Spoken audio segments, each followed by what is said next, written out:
Bine v-am găsit, bine v-am regăsit, dragilor din Zodia Leu, oriunde v-ați afla. Bine ați venit tuturor pe canalul meu, Tarot Flori de Loto. Eu sunt Nina, pentru cei care nu mă cunosc și ca de obicei, ca de fiecare dată mă bucur să vă am alături la fiecare lectură, atât pe dragii mei abonați, cum de asemenea și pe cei care poate sunteți pentru prima oară aici pe canal. Știu că am lipsit o perioadă destul de lungă, probleme tehnice, ca să zic așa, laptopul meu vechi a început să dea semne de oboseală, trebuie să îl duc la reparat, probabil că va trebui cât de curând să achiziționez unul nou, dar mă bucur că am revenit și că suntem împreună la o nouă lectură temporală, așa cum am obișnuit, o nouă lectură fără limită de timp pe care voi să o puteți urmări oricând doriți sau atunci când apare în viața voastră. Desigur, dragilor, ca de fiecare dată vă readuc aminte că aveți liberul arbitru, chiar dacă unii sunteți mai sceptici. Eu îmi fac datoria să vă spun totuși că este o lectură generală și că va trebui să luați decât ceea ce rezonează cu voi, iar restul să lăsați să zboare în univers, pentru că sigur sunt pentru alte energii care, într-o mai mică sau mai mare măsură, au o legătură cu Zodia Leu. Așa că, dragilor, toți cei care aveți soarele, luna, Venus, ascendentul sau oricare alt aspect astral important pentru voi din harta voastră astrală și care are legătură cu această zodie a leului, atunci această lectură este de asemenea și pentru voi. Și haideți să începem și să vedem care este situația actuală, ce simțiți, ce vă doriți, ce lucruri sunt în acest moment în viața voastră. Dacă vorbim pe partea asta amoroasă, se pare că unii dintre voi vă pregătiți de o întâlnire. Acum, poate să fie o întâlnire, în principal o întâlnire amoroasă, o dorință foarte mare, o atracție magnetică vis-a-vis de o persoană. Și sunteți într-un moment în care vreți să fiți cât mai pregătiți, cât mai bine puși la punct, să străluciți așa cum vă place cel mai mult. Dacă vorbim de alte aspecte ale vieții, putem vorbi de, poate pentru unii dintre voi, de o pregătire de vacanță sau poate vorbim de pregătirea terenului pentru ceva legat de viața profesională și sunteți într-o perioadă în care nu vreți să lăsați ca nimic să vă scape, să fiți pregătiți pentru orice poate să vină. Nu vreți să vă duceți fără să vă faceți temele. Haideți să vedem ce ne spune tarotul pentru dragii mei din Leu sau orice altă legătură importantă cu această zodie. Ce vine pentru voi, dragilor, în următoarea perioadă de când voi urmăriți această lectură. Să vedem. Și începem, bineînțeles, cu viața profesională. Viața profesională pentru voi, dragilor. Bine, ați avut o șansă foarte bună. Dragilor, pe parte profesională, acest as de bâte mie îmi spune că ai avut o viziune total nouă, foarte promițătoare, ceva nou, foarte pozitiv pentru voi, pe planul muncii, pe planul profesional. În prezent aveți totuși o stare de blocaj. E posibil să fie un autoblocaj. Voi să încetiniți cumva sau să blocați anumite decizii pe care ar trebui să le luați, poate din anumite temeri, dar care au legătură cu munca, cu postul vostru, cu viața voastră profesională. Spânzuratul ne vorbește tare mult de un anumit sacrificiu care nu prea este valorat acolo unde voi vă desfășurați activitatea, iar lucrul ăsta parcă vă blochează un pic, pentru că indiferent cât de multă energie ați cheltui să vă faceți vizibil, să arătați de ce sunteți în stare, să arătați că aveți o anumită valoare, cumva lucrul ăsta parcă nu se vede. Și asta vă blochează un pic pe planul ăsta profesional. Totuși, trebuie să vă spun că următoarea perioadă pentru voi, dragilor, vine cu cumva încă un lucru important. Încă un lucru important, dragilor. Se pare că mulți dintre voi chiar în acest moment vă gândiți dacă să mai rămâneți poate la respectivul job sau să căutați ceva nou. Este așa, sunteți un pic între ciocan și nicovală pe planul ăsta profesional. Următoarea perioadă, așa cum spuneam, vine cu schimbări foarte rapide. Cumva, dintr-o dată, vor apărea rezultate și într-un mod foarte rapid la care poate nici voi nu vă așteptați. Apar propuneri de joburi, apare un drum liber, apare multă energie care te ajută să, cum să spun eu, să nu te oprești. Apare o comunicare foarte rapidă cu cineva la distanță, posibil. Poate să apară chiar o călătorie cu avionul, poate în interes de muncă, sau pur și simplu veți primi niște răspunsuri foarte rapide.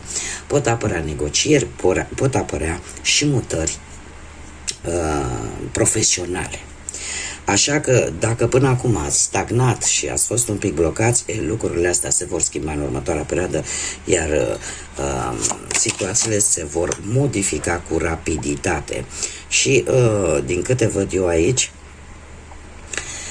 este totuși ceva pozitiv.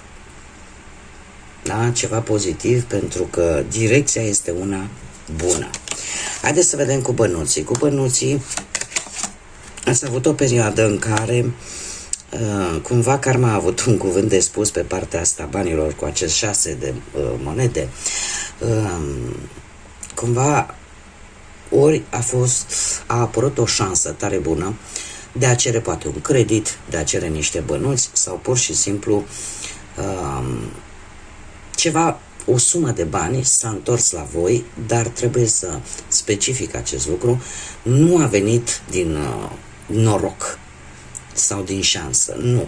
A venit în urma muncii voastre, da? Deci dacă ați primit o anumită sumă de bani, dacă s-a rezolvat o anumită situație financiară, a fost în urma propriei voastre implicări, propriei voastre munci. În prezent, cu acest 6 de bâte, se pare că pe partea bănuților sunteți destul de câștigați, pentru că lucrurile încet, încet parcă se îmbunătățesc și ceva se realizează, un proiect la care voi v-ați focusat tare mult și care are legătură cu bani. Da? Parcă nu v-a mai interesat nici ce au spus cei din jur. Voi, în acest moment, vă simțiți câștigători într-o situație legată de bani. Următoarea perioadă pentru voi, pe parte financiară, vine cu acest cavaler de monede care îmi vorbește de răbdare, îmi vorbește de meticulozitate, îmi vorbește de bănuți care vin din mai multe locuri. Că posibil, nu știu, să se mai pună acolo, e adevărat, în vremurile care le trăim este mai greu, dar nu imposibil să se mai pună ceva bănuți, poate la salariu, sau să vă vină bani dintr-o moștenire sau din cu totul și cu totul alte locuri. Dar ne vorbește tare mult de răbdare și de o energie de pământ pentru unii dintre voi care rezonați cu acest lucru. Energii de pământ, Taur, Fecioară, Capricorn, care să aibă cumva legătură cu aceste sume de bani care pot veni în viața voastră în următoarea perioadă. Viața sentimentală pentru cei care sunteți într-o pereche, dragilor, se pare că la voi aici și-a băgat cineva codița, și-a băgat codița rău de tot, iar asta v-a rănit foarte, foarte tare. Ceva s-a întâmplat într-un trecut apropiat cu acest 3 de cupe, cumva energiile s-au înmulțit în loc de 2, cum e firesc și normal. Se pare că au fost 3 energii. Nu știu, poate la un eveniment, sau poate într-o discuție cu amicii, cu prietenii, prietenele, cumva lucrul ăsta a ieșit la iveală. În acest moment voi vă simțiți foarte trădați, vă simțiți traversați niște momente tare dureroase, momente de decepție, Probabil că v-ați dat seama de anumite jocuri ascunse pe la spatele vostru și sunteți într-o perioadă de schimbare dramatică, aș putea să spun, în care încercați să vă găsiți puterea de a trece peste aceste lucruri. Posibil să fie vorba de o infidelitate, de o trădare, de secrete, de rupturi. Următoarea perioadă vine destul de, aș zice, un pic ciudat. De ce? Avem un 7 de spade, care, în mod normal, ne vorbește cam de aceleași lucruri. Doar că voi nu știu câtă încredere veți mai avea. Poate în perechea voastră. Cumva veți încerca să așteptați. Să așteptați, nu știu, ceva. Considerați voi că cumva ar trebui să fiți un pic mai șireți. Doar că e posibil ca această așteptare să nu ducă la nimic bun. De ce? Pentru că sunt probabil lucruri care încă nu s-au spus. Unii dintre voi veți încerca să evitați pe cât posibil o anumită confruntare, tocmai în ideea de, cum să spun eu, e ca și cum ai zice, nu vreau să plătesc oalele parte ale altuia. Iar lucrul ăsta îl veți tot evita până la un moment dat în care va ieși cumva la lumină. Voi încerca să dețineți, ca să zic așa, marea majoritate a informațiilor, dar totuși așteptarea asta nu știu cât de benefică va fi pentru voi, pentru că vă va obosi foarte tare și veți ieși destul de șifonați din toată această situație. Acest 9 de bâte este cartea care, în primul și în primul rând, îmi vorbește de acea senzație de a te apăra, acea dorință de a apăra poate pe tine sau poate relația voastră, încercați într-un fel sau altul să o apărați. Este o pierdere de încredere vis-a-vis de ori de perechea voastră, ori de anumite persoane care poate au contribuit la toată această situație negativă din relația voastră, doar că atâta timp cât sunt lucruri care nu s-au spus și au rămas acolo în aer, mie cărțile astea îmi spun că nu vor duce la nimic bun, vă vor obosi și mai tare pe voi. Și un lucru foarte important care îl spune acest 9 de bâte pe partea asta vieții sentimentale este acela că o relație nu se poate apăra decât de unul singur. Va trebui protejată, apărată, salvată de către ambii parteneri.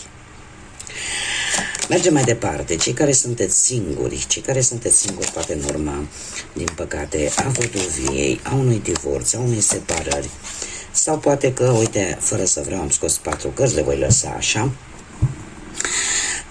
Sau poate că nu ați reușit să găsiți pe cineva până în prezent. Trebuie să vă spun că ați traversat o perioadă destul de complicată, aș spune. Ori că ați simțit nevoia de odihnă, ori că ați traversat o situație medicală care v-a ținut un pic așa ocupați, ca să zic. O oboseală cronică care v-a marcat cu ceva timp în urmă. În prezent, cu acest 8 de monede, probabil că ați început să vă focusați mult mai mult poate pe anumite aspecte ale vieții voastre sentimentale, să fiți mult mai interesați de lucruri care până acum poate nu v-au atras atenția. 8-ul de monede este cartea care ne vorbește de o schimbare benefică pe care voi vă doriți. Poate că ați încercat prea mult să vă concentrați mai mult pe muncă, pe făcutul banilor și cumva ignorați, ca să zic așa, partea asta sentimentală a vieții. E ca și cum mai spune, prefer să mă independizez eu pe mine din punctul ăsta de vedere al muncii, al banilor, al situației financiare și vă ocupați foarte mult de aceste lucruri și mai puțin de ce ține de viața voastră intimă, personală și sentimentală. Avem aici două zodii, avem zodia Berbec și de asemenea avem zodia Fecioară. Două energii care pot sau nu să aibă legătură cu viața voastră sentimentală, pentru că acest rând este strict pentru viața sentimentală. Avem pe cineva mai în vârstă ca voi și ambele personaje sunt mai în vârstă decât voi.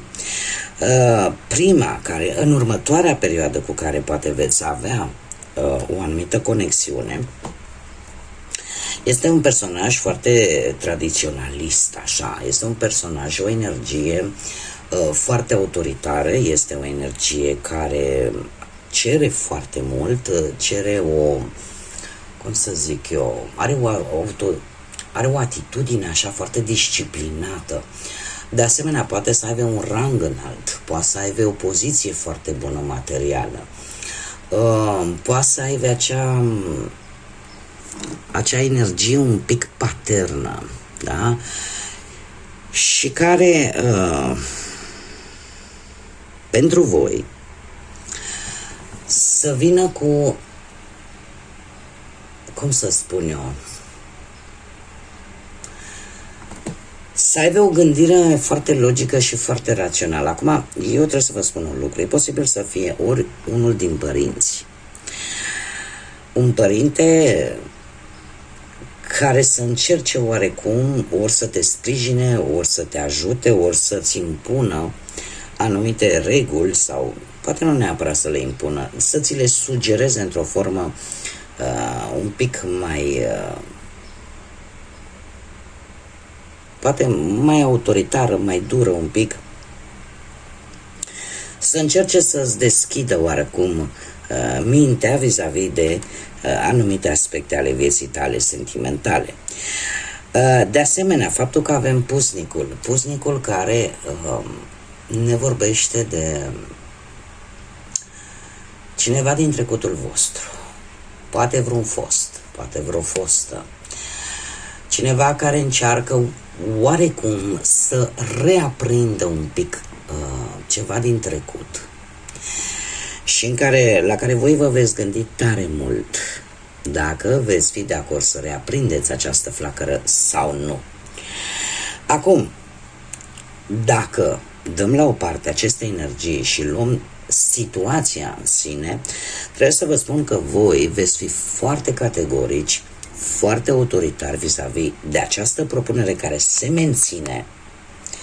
Deci în următoarea perioadă va apărea cineva din trecutul vostru care va încerca cumva să reia relația cu voi, dar veți fi foarte circumspecți, foarte atenți și veți arunca așa un ochi în trecutul cu această persoană pentru a lua cea mai bună hotărâre. Tocmai pentru că vreți să aveți o gândire foarte tradițională vis-a-vis de o relație, cam cum ar trebui să fie, sau pur și simplu nu mai luați lucrurile fără să le gândiți. Da, cumva rațiunea, logica începe să spună cuvântul. Haideți să vedem care este și veți lua hotărârea în consecință, pentru că pusnicul este, cum să spun eu, este arcanul major care ne vorbește de, în primul și în primul rând, de nevoia de singurătate. Nevoia de singurătate, poate că această persoană într-adevăr a stat foarte mult timp singură până să aibă curajul să vină să vă propună o reîmpăcare, un început nou. Dar în același timp ne vorbește de acea singurătate înțeleaptă care vă privește pe voi și în care voi veți analiza tare bine dacă acceptați sau nu această reluare, să zicem, a unei vechi relații. Haideți să vedem ce ne zice și acest oracol al înțelepciunii oceanului. Pentru voi, dragilor din Leu, un mesaj important pentru voi. Grădina subacvatică, și spune așa: hrănește grădina propriei tale inimi, cultivă semințele compasiunii, gratitudinii și iertării. Este foarte interesant acest mesaj, ținând cont de aspectul pe care tocmai l-am văzut aici. Deci este un mesaj clar care ne spune într-un mod metaforic și tare frumos și tare răcoritor. Nu știu cât de bine va focaliza telefonul meu, că este destul de vechi și el, dar sunt niște imagini fabuloase și tare faine. Este un mesaj care spune în felul următor, că inima și interiorul nostru este precum o grădină. Depinde de noi ce plante vor crește în această grădină. Iar aici vi se sugerează să hrăniți totuși această grădină a sufletului, a inimii, plantând semințele compasiunii, a mulțumirii, a gratitudinii, dar și a iertării. Să fim mai compasivi, să fim mai mulțumiți de ce avem deja, dar în același timp poate să fim un pic mai iertători. Sunt sigură că acest mesaj a ajuns la cine trebuie, la toți cei care simțiți o anumită energie ascultând acest mesaj. Bun, dragilor, cam atât am avut pentru voi. Eu vă mulțumesc tare mult, ca de obicei, pentru răbdare, pentru cât de minunați sunteți, ca de fiecare dată, și până data viitoare, când ne vom reîntâlni la o nouă lectură, ca de obicei vă doresc tot binele din lume, să aveți parte de multe binecuvântări, de pace, de liniște și de multă energie pozitivă. Până data viitoare, să fiți iubiți, dragilor!